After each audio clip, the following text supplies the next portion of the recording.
magandang gabi sa lahat ng believers natin. And sa first time po tayo mapanood sa YouTube channel, thank you very much.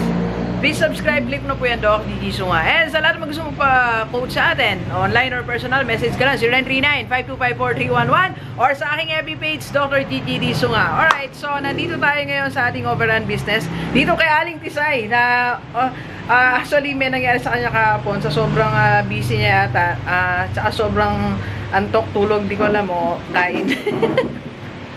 Kumusta ka na ba, Aling Tisay? Sobrang taba. Sobrang taba. So, kaya hindi ka nakapag, ano ngayon? Meet up.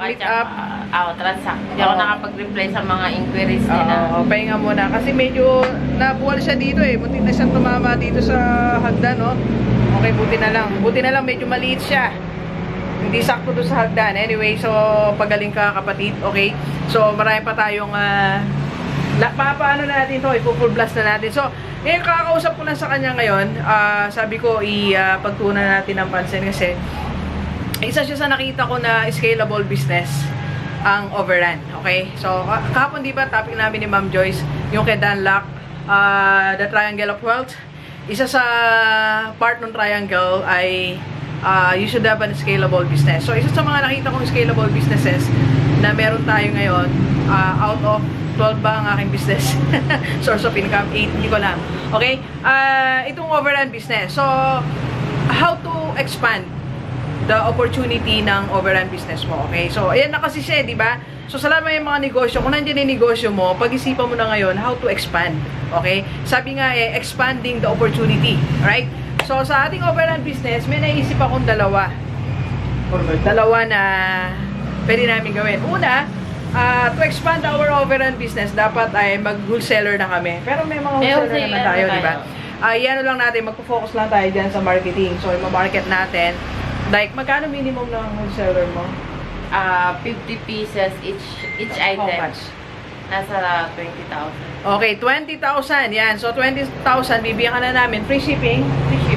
Free shipping na yan. So, tapos ang gagawin mo doon, kapatid, kung ikaw yung nanguha sa amin, hanap ka naman ng reseller mo dyan sa iyong barangay. Ganun lang siya, di ba?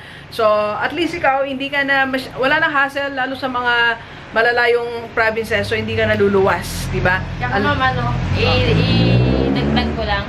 Kasi yung sa ibang wholesaler, hindi pwedeng mag-choose ng design yun eh. Isang box, isang design lang. Sa atin, meron silang kalayaan na mamili sila. Iba-ibang, so yung isang box nila, pwede nilang halu-haluin ng ng design para mas madali lang may benta. Alright. Okay, so yun yung isa, no? So, yun, tama naman yun. So, sa amin pwede ka mamili, no? Pwede ka mamili. Okay. Hindi kaya yung malaki kita ko sa online, yung Non-choosing of design and size. Yeah. Okay. Pero at least yung 20,000 mo, 10 or 20% ang kikitain mo dyan. Okay?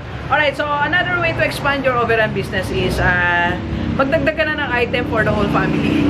Dati t-shirt lang kami eh, di ba? T-shirt, short. So ngayon may chinelas na, may pambata na, pantalon, may bag na. So, yung kumbaga, yung market mo, dati market mo lang si nanay. So, dahil may asawa siya, market mo rin asawa niya. Dahil may mga anak sila, bibili na rin mga anak nila, di ba? So, ganun lang siya. Sabi nga, return customer. And it's, ang tawag din dyan ay cross-selling. Di ba? Yung kliyente mo, kailangan mapabili mo siya ng iba mo pang product. Ganun din ginagawa ng mga reseller natin. Dati, nagpa-focus lang sila sa mga t-shirt, sa blouse, at saka sa sando. Ngayon, kumukuha na sila ng dress, ng leggings, ng ibang item. Dinadagdag na nila. Okay, yan. So, pare-pareho na tayo na strategy. Maganda naman yun, nagkakasundo tayo. Okay. Alright, so, ano ngayon, Doc, yan ang gagawin natin? Kung ikaw ay naging suki ka na namin sa Overrun, reseller ka, lakasan mo na yung loob mo, mag-wholesaler ka na. Kasi mas malaki tutubuhin mo doon, di ba? Mas mabilis ang kita mo, di ba? So, para mas mag-expand ba ang yung opportunity, di ba? Tandaan natin, lahat ng mga business na nakikita natin, opportunity yan, ang gagawin mo lang, mag-strategize ka lang, di ba? Strategy lang kailangan, kapatid, okay? Alright, so sa lahat ng gusto mag-order, message ka sa akin, connect kita kay Aling Tisay. Kaya hindi po kayo, kala ng iba sila yung sinasabihin kong Tisay.